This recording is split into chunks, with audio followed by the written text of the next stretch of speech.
Salut à tous, bienvenue dans cette nouvelle vidéo et dans cette vidéo on va parler du concept de développement personnel. C'est un sujet qui se développe énormément, on a beaucoup de contenu aujourd'hui qui est publié sur les différents médias, que ce soit Facebook, YouTube, etc. Il y a beaucoup de choses intéressantes, je trouve en tout cas dans le concept de développement personnel et d'autres concepts que j'apprécie beaucoup moins. Et voilà, l'idée de cette vidéo c'est de débattre un petit peu ensemble sur ce sujet, de voir chacun un petit peu ce qu'on en pense et de voir aussi les limites liées à ce concept de développement personnel auquel moi personnellement j'ai été pas mal confronté et je vous partagerai cette réflexion-là là, dans cette vidéo. Mais j'ai décidé de faire intervenir Théo parce que voilà, on peut avoir aussi souvent des positions qui peuvent être contradictoires ou très complémentaires même sur certains points. Donc voilà, on va essayer de voir ensemble ce sujet-là ensemble dans cette vidéo. Donc toi, du coup, Théo, tu penses quoi déjà de ce concept-là de développement personnel? Est-ce que tu vois comme étant, est-ce que tu le vois plutôt d'un bon œil? Est-ce que tu trouves qu'il y a des points positifs, des points plutôt négatifs? Enfin, voilà, c'est quoi ta vision sur ce concept et sur cette idéologie-là qui prend de plus en plus d'ampleur aujourd'hui, quoi? Oui, alors moi déjà, comme un peu toi, je m'y suis intéressé, j'ai lu pas mal de bouquins et je pense que réellement il y a quelque chose à apporter, que c'est intéressant d'en faire, de s'y intéresser. Par contre, c'est vrai qu'on peut vite tomber, dans des travers et des abus et au final, arriver sur quelque chose qui soit plus, délétère et destructeur pour les personnes qu'autre chose. Parce que bon, ça dépend de qui vous suivez, mais on peut lire un peu de tout, quoi. Enfin, moi, au début, après, je dois être honnête et dire que ça m'a bien aidé. Il y a pas mal de choses que j'ai appris, voilà, sur plein de choses, sur moi-même, sur les autres, sur voilà comment gérer, voilà, des relations, comment gérer euh, par rapport au travail, comment s'organiser. Après, voilà, on tombe vite sur des choses qui peuvent être voilà plus destructeurs qu'autre chose. Par exemple, moi, j'ai un exemple personnel. C'est vrai qu'au début, au niveau organisation, je peux avoir bon des petits voilà, ça dans l'ensemble ça va bien, mais c'est vrai que je me dis et c'est d'ailleurs pour ça que je me suis intéressé. Si j'arrivais à être peut-être un peu plus voilà efficace, un peu plus organisé sur certaines tâches pour aller un peu plus vite et du coup je pourrais avancer plus vite et tout. Et donc là du coup on tombe sur certaines personnes voilà qui proposent des choses, mais c'est déjà qui sont pas forcément faisable voilà au niveau de son temps, mais surtout voilà au niveau de comment eux et leur type de personnalité ils fonctionnent. C'est pas adapté à tous les types de personnes. C'est-à-dire que moi voilà je suis comme je suis. La personne qui propose telle ou telle technique ou tel autre type d'exercice pour s'améliorer, elle est comme elle est aussi. Mais voilà, par exemple sur faire des listes voilà, de tâches, timer toutes les 10 minutes, il faut faire ça, avec à telle heure, il faut que j'ai fini ça, à telle heure, il faut que j'ai fini ça, à telle heure, il faut que j'ai fini ça. Moi, voilà, je l'ai essayé et franchement, c'est pas fait pour moi. C'est-à-dire, je suis capable de le faire pendant 2-3 jours. Au bout du 4e jour, je me sens vraiment pas bien. Enfin, j'arrive pas à suivre la cadence parce que voilà, je sais que c'est pas adapté à moi. Et c'est vrai que du coup, pendant un certain temps, je me dis mais comment ça se fait si tout le monde fait ça ou certaines personnes voilà sont capables de faire ça, pourquoi moi j'y arrive pas? Et je pense qu'il y a beaucoup de personnes dans mon cas, alors pas forcément sur ce thème précis, mais sur d'autres thèmes où ils disent il faut vivre dans le moment présent, il faut vivre dans le moment présent, ou il faut avoir telle routine matinale, sinon vous arriverez à rien dans la vie. Il faut se lever à 5 heures du matin, voilà, aller courir tant de temps et tout, parce que pour ces personnes-là, sûrement ça a marché et c'est un peu peut-être ou le syndrome du survivant, ou pour ces personnes-là concrètement, ça marchait très bien en fonction de leur historique, de leur type de personnalité, voilà, de la vie qu'ils ont et qu'ils ont eu. Mais pour d'autres personnes, c'est pas du tout adapté. Et du coup, si tu te fixes que sur une personne ou deux avec le même type de conseils pour essayer toi de te développer personnellement, c'est dans le nom. Et du coup, tu vas avoir vite des problèmes. Tu vas dire mais ces personnes elles ont le succès que moi j'aimerais bien avoir, ou elles sont arrivées à un objectif que moi j'aimerais bien atteindre. Et la route qu'elles ont prise au final, comme elle n'est pas adaptée à toi, et ben ça va te frustrer plus qu'autre chose. Et au final, pour faire ça, limite, il faudrait pas faire de développement personnel plutôt que d'être dans un truc, ah, mais j'y arrive pas, pourquoi je suis comme ça? Et au final, ça te remet plus en question à toi-même que t'aider. Donc voilà, c'est un peu, moi, personnellement, Ouais, moi je suis totalement c'est un peu d'accord ce que je avec vois. toi. Je suis totalement d'accord avec toi sur le concept qu'il y a du positif hein, dans le concept de développement personnel. On a tous eu un peu notre chemin. Et moi, au départ, quand j'ai commencé, c'est vrai que ça m'a beaucoup aidé pour reprendre un peu confiance en moi, de me dire, bah, s'il y en a qui ont réussi à faire certaines choses, bah, moi aussi, je pourrais réussir aussi, parce que bah, je suis pas plus bête que quelqu'un d'autre et j'aurai aussi mes chances. Après, là où pour moi ça pose un problème, c'est de mettre tout le monde en fait sur le même pied d'égalité, alors qu'on sait que l'égalité en réalité elle n'existe pas. Ça c'est fictif, c'est-à-dire qu'on n'a pas eu la même éducation, on n'a pas eu la même famille, on n'a pas eu le même, on n'est pas le même type de profil, on n'a pas été élevé de la même manière. Enfin bref, il n'y a aucune égalité dans tout ça et du coup de dériver à créer des lignes directrices de succès et de dire aux gens, voilà, ceux qui réussissent dans la vie, forcément, ils lisent énormément, ils se lèvent à 4 heures du matin, à 5 heures, ils sont à la salle de sport, etc. En fait, ça donne une sorte de recette miracle pour le succès qui, on sait aujourd'hui, de toute façon, ne fonctionne pas, parce que ça peut fonctionner pour certaines personnes et ça a peut-être fonctionné pour ceux qui proposent en tout cas ce genre d'alternative, mais pour beaucoup de gens, ça ne fonctionnera pas. Et il y a des livres, par exemple, moi, que j'avais pas mal apprécié, qui était celui de la morning routine, Miracle Morning. Ce livre-là, bah, il t'explique justement ça. Le matin, tu te lèves très tôt, tu fais ton yoga, ta méditation, etc. Et donc, en fait, ça te donne une certaine recette du succès, mais ça ne prend pas en compte, par exemple, ton chronotype. Le chronotype, c'est en fonction des différents cycles de sommeil. Il y en a qui sont plus du soir, d'autres beaucoup plus du matin. Et moi, je sais que je suis beaucoup plus, notamment, du soir. J'ai le chronotype du loup. Et du coup, le matin, c'est très compliqué pour moi de me lever tôt. Je ne peux pas faire des tâches trop hardcore en termes de travail parce que c'est pas possible. Là où j'ai mon pic de productivité, c'est plutôt dans l'après-midi, voire le soir, et c'est là où je vais être très efficace. À l'inverse, il y en a d'autres qui vont avoir le plus le chronotype, notamment de l'ours, et donc bah, pour le coup, eux, ils vont se lever beaucoup plus tôt, ils vont être très bien le tôt, mais par contre, le soir, eux, c'est pas possible, faut pas leur parler. Et donc, derrière ce genre de recette miracle, ça va créer de la frustration parce qu'on se dit, punaise, un livre qui a tellement marché comme la Miracle Morning, on va se dire, ça a marché pour des millions de personnes, pourquoi ça ne marche pas pour moi? En fait, je suis différent, c'est pas possible. Donc ça crée de la frustration, ça crée aussi du mal-être, et c'est ce qui pousse aussi les gens derrière à consommer. Parce que quand, à la base, l'idée derrière le développement personnel, c'est d'aider les gens à sortir d'une problématique qui leur est chère, de s'émanciper en tant que personne, etc. Donc le concept de base est bien, mais derrière, il y a aussi le concept capitaliste, qui est celui de consommer, et pour permettre aux gens de consommer, c'est de créer de la frustration, c'est de créer aussi un certain mal-être, parce que quand on a un certain mal-être et qu'on n'est pas bien dans notre peau, on a un besoin et on va essayer de combler ce besoin, souvent en achetant le dernier livre à la mode, la dernière formation, etc. etc. Il y a des personnes qui font des séminaires à 5 000 ou 10 000 euros sur le développement personnel, et je crache absolument pas dessus. Il y en a que ça peut aider, mais il faut faire attention, parce que c'est un vrai business, ça derrière. Et il y a beaucoup de bullshit, quoi, je trouve, dans le développement personnel. Et un autre point que je voulais évoquer là-dessus, c'est de faire croire aux gens que une vie ordinaire, c'est forcément une vie de merde, c'est forcément une vie qui vaut pas la peine d'être vécue. Et qu'on explique souvent que voilà, la vie que tout le monde devrait avoir et la vie extraordinaire, c'est la vie où on a une grosse villa au bord de la plage, il faut avoir le jet privé, il faut faire 3 fois le tour du monde, il faut voyager dans tous les pays. Moi, c'était la vision que j'en avais au début avant de commencer tout ce chemin avant d'atteindre la liberté financière. C'était la mentalité américaine, no pain, no gain. Voilà, tant que tu souffres pas, bah, c'est que c'est pas bon et que tu n'avances pas correctement.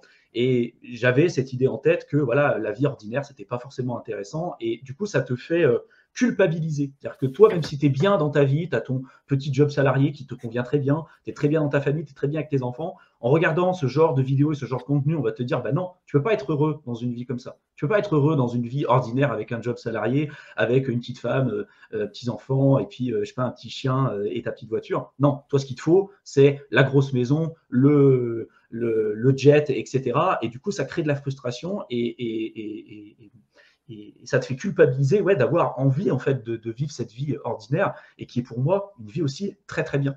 Il y a beaucoup d'auteurs, d'artistes qui expliquent que ils avaient dans la tête cette idée rêvée, et une fois qu'ils l'ont atteint, ce concept de vie rêvée, ils se rendent compte en fait que la période où ils avaient été les plus heureux, c'était le moment en fait où ils n'avaient rien. C'est le moment où ils étaient avec leur famille, avec leurs proches, et c'était là où ils étaient bien, tu vois. Et c'est là en fait que je reproche un petit peu à ce concept de développement personnel, c'est toute cette idée en fait de jouer sur la frustration des gens et de montrer qu'on est forcément obligé d'avoir toujours plus pour pouvoir être heureux, que voilà, si tu n'as pas 10 bagnoles, eh ben, voilà, tu es une merde. Et ça me pose profondément problème. Et encore plus problème dans le contexte dans lequel on se retrouve aujourd'hui avec les phénomènes de réchauffement climatique, avec les transitions énergétiques, etc., où on doit revoir notre mode de consommation, notre mode de pensée et notre mode de fonctionnement aujourd'hui. Je ne sais pas ce que tu en penses. Ah oui, mais je suis totalement d'accord. Après, c'est vrai, voilà, c'est par exemple, bon, ce que je vais dire là, je l'ai appris en faisant du développement personnel, mais c'est plus sur le côté apprendre les interactions sociales, apprendre voilà quoi, certaines choses, voilà, plus apprendre à se connaître soi-même au final que d'essayer de transformer sa vie. De transformer sa vie du jour au lendemain pour avoir une productivité monstre et voilà, plus dormir et voilà, faire tout ce qu'on peut imaginer voilà de complètement aberrant. Mais voilà, c'est dans la vie au final il y a plein de domaines qu'il faut travailler et voilà, on en parlait, la famille, les amis, avoir un travail si possible qui ait du sens.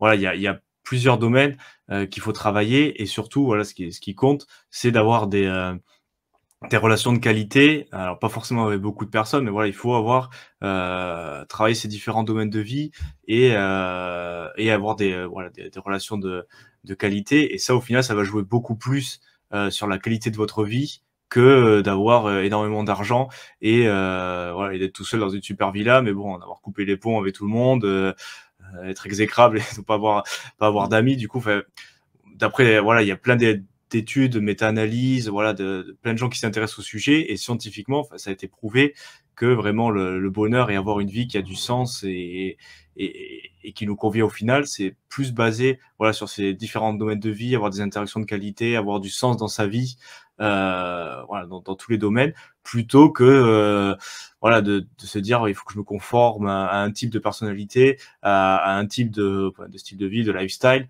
Et si je suis pas exactement là-dedans, ma vie elle est ratée ou je suis pas au point où je devais en être. Donc, bon, je rejoins totalement ce que tu dis, plus la préoccupation écologique, voilà, c'est complètement aberrant de vendre des lifestyles, voilà, où on prend le jet privé pour faire une heure de trajet, voilà, il faut partir en vacances dans tous les hotspots au bord de à Ibiza, au bord de la mer en été. En hiver, il faut aller à la montagne. Il faut avoir ce style de vie-là. Et sinon, si vous n'avez pas ça, vous serez pas heureux. Et les gens leur filment miroiter ça alors qu'ils pourraient avoir une vie totalement satisfaisante là où ils sont actuellement.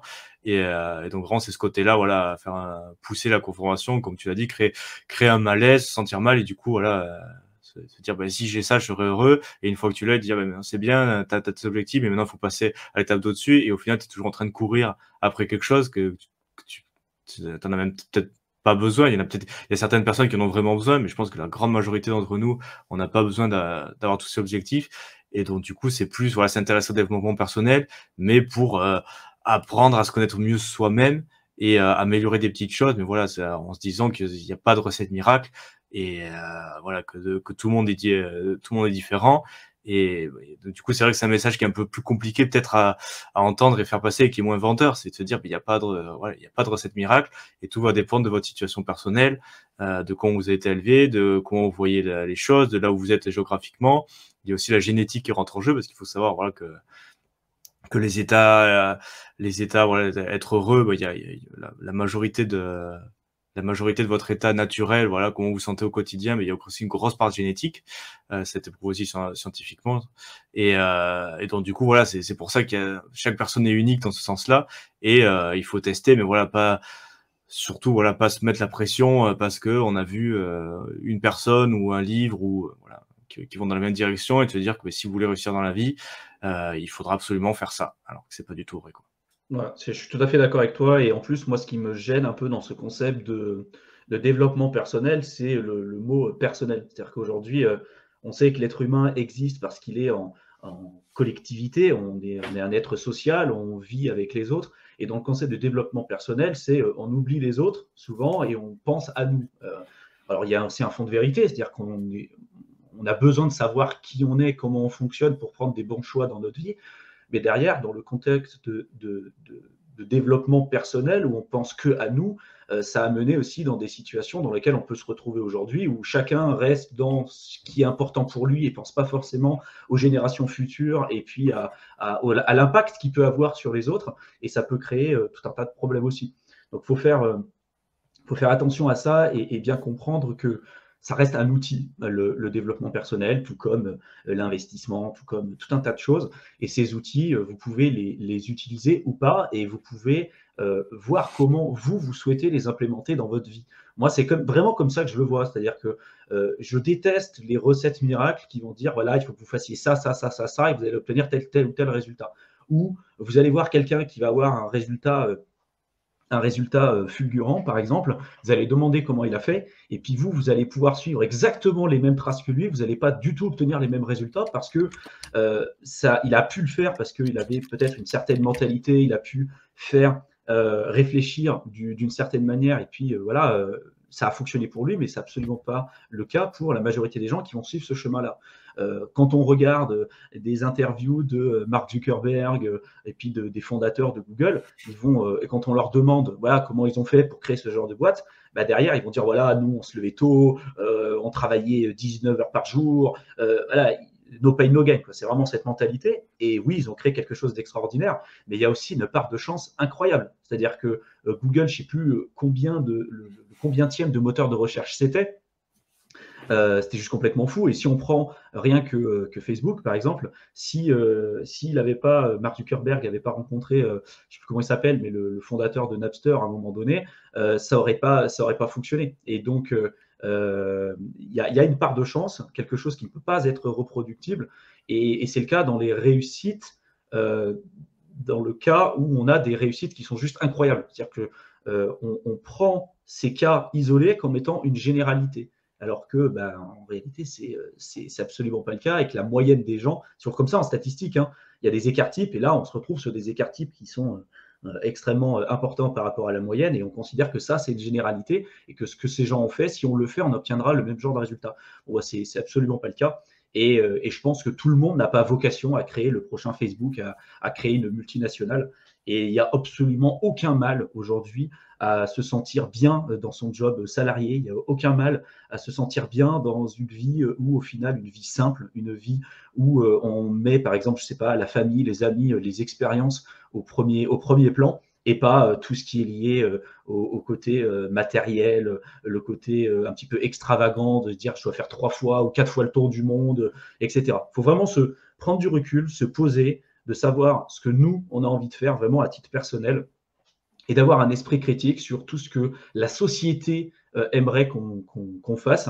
Et il y a une fausse idée aussi sur les réseaux sociaux, de voir que tout ce qu'on observe sur les réseaux sociaux, c'est forcément la réalité. Souvent, ce qu'on vous présente sur Instagram ou même sur Facebook ou autre, on va vous montrer la vie de rêve, on va vous montrer ce que vous aimeriez peut-être avoir, ou ce que les gens en tout cas recherchent, mais d'ailleurs, on ne vous montre pas les problématiques que ces gens-là ont au quotidien. Peut-être que vous voyez quelqu'un qui est toute la journée à la plage, voit des paysages magnifiques, mais peut-être que dans sa vie, cette personne-là est extrêmement malheureuse, peut-être qu'elle a une vie de couple de merde. Enfin, voilà, on ne sait pas en fait ce qui se cache derrière. Et une vie parfaite, une vie où on est tout le temps heureux, ça n'existe pas. Voilà, ça aussi, les problèmes, ça existe. Il y a toujours des hauts et des bas. Et dans le développement personnel, de se dire on n'a pas des vrais problèmes, on doit forcément, quand on a un souci, c'est bon, il faut le voir du bon côté. Non, on a le droit aussi d'être énervé quand on a quelque chose qui ne va pas. On a le droit d'être triste quand il y a une nouvelle triste qui arrive. C'est OK. Et c'est ça aussi qui fait la nature de l'être humain et qui fait qui on est réellement, quoi. Oui, pour complémenter ce que tu viens de dire sur les niveaux de bonheur, où c'est vrai qu'on disait: «Il faut tout le temps être content, faut pas être triste, il faut vraiment chercher à être, heureux», et il y en a qui vendent l'illusion que c'est possible d'être heureux à 100 la majorité du temps. Mais vraiment, on n'est pas fait comme ça, il y a toujours un état d'équilibre. C'est-à-dire qu'on a un niveau de bonheur qui peut être plus ou moins élevé en fonction des personnes. Il y a différentes influences, il y a la génétique, il y a l'éducation, voilà, il y a plein de choses qui rentrent en compte et qui vont faire qu'on a un niveau de bonheur ou un état normal de comment on se sent dans toute la vie. Et après, effectivement, il y a des très bonnes nouvelles qui vont faire monter ce niveau de bonheur, mais ça va être toujours temporaire en fonction de, voilà, si si on vous dit que vous avez une augmentation dans votre boulot, ou si voilà, peut-être vous êtes content pendant 2-3 semaines, mais au bout d'un mois, bon, vous allez recevoir l'augmentation réelle, vous allez dire ah, c'est bien sur votre compte en banque, mais ça va pas, voilà, vous allez pas vous sentir heureux pendant 3 ans parce qu'on vous a donné une augmentation. Pareil, si vous vous mariez ou s'il y a vraiment un gros événement de bonheur qui arrive dans votre vie, voilà, quelque chose qui vous rend vraiment heureux, et peut-être ça va durer quelques mois, mais ça, vous n'allez pas vous dire pendant 10 ans, ah ouais, je me suis marié il y a 10 ans, je suis encore au même niveau de bonheur que le jour en soi. Et pareil pour les mauvaises nouvelles. Si vous avez vraiment une mauvaise nouvelle, bon, vous êtes contrarié quelques jours, voilà, mais c'est pas, après, au final, vous allez dire, bon, au final, c'est pas si grave que ça, ou voilà. Et si vous arrive vraiment quelque chose de très grave, voilà, la perte d'un être proche, ou voilà, quelque chose vraiment, voilà, qui vous rend vraiment malheureux, au final, avec le temps, vous reviendrez toujours vers ce niveau normal de bonheur pour vous. Et voilà, il n'y a pas de souci. On est fait pour être en homéostasie et un niveau constant. Et notre corps, il va toujours chercher à nous ramener vers ce niveau. C'est pour ça que voilà, c'est pas possible de se concentrer indéfiniment. Voilà, il y a plein de mécanismes au niveau du corps qui vont faire qu'il va nous ramener vers un niveau constant, parce que voilà, on n'est pas fait pour être toujours dans un excès ou dans l'autre. Donc bon, faut aussi l'avoir en compte que voilà, si on a le droit d'être malheureux, il y a des jours où ça va pas aller, et c'est ok. Et voilà, il faut pas non plus se mettre voilà, il faut absolument que je sois dans le moment présent et super heureux, parce que tout simplement c'est pas possible, quoi. Enfin, génétiquement et mentalement, on n'est pas fait pour ça. Il faut l'accepter et voilà, faire au mieux pour améliorer, se développer, mais voilà, en ayant bien conscience de tout ça, quoi. Je suis d'accord. Et du coup, bah, là, pour terminer, pour ceux qui souhaiteraient, éventuellement te retrouver sur ta chaîne YouTube, si tu veux partager les infos? Oui, alors moi j'ai une chaîne YouTube plus sur l'investissement dans le domaine des crypto-monnaies, mais plus sur la partie un peu fondamentale, et du coup, ça va être, on va être amené à toucher des sujets aussi un peu annexes, donc ça peut peut-être vous intéresser, et du coup, je pense que tu mettras le lien dans la description si ça Ouais. vous intéresse. Ouais, donc ta chaîne s'appelle comment? Aventure Crypto, c'est ça? Ouais. Ouais, OK. Donc oui, tous les liens seront dans la barre d'infos, et pour tous ceux donc qui s'intéressent à tout ce qui est lié à l'investissement, indépendance, liberté financière, je vous mets également dans la description de la vidéo le lien vers une formation sur plusieurs jours que vous pourrez rejoindre. Vous cliquez sur le lien, vous rentrez votre adresse mail, et sur plusieurs jours, il y aura une vidéo qui va vous être envoyée directement sur votre boîte mail, où je vous explique ce que j'ai fait à titre personnel, mon parcours et l'expérience que j'ai pu avoir pour atteindre la liberté financière en moins de 4 ans et demi, en partant de zéro. Voilà, donc pour ceux que ça intéresse, n'hésitez pas à le rejoindre. Je vous souhaite une excellente fin de soirée à tous, et on vous retrouve dans une prochaine vidéo. À bientôt. Merci, au revoir.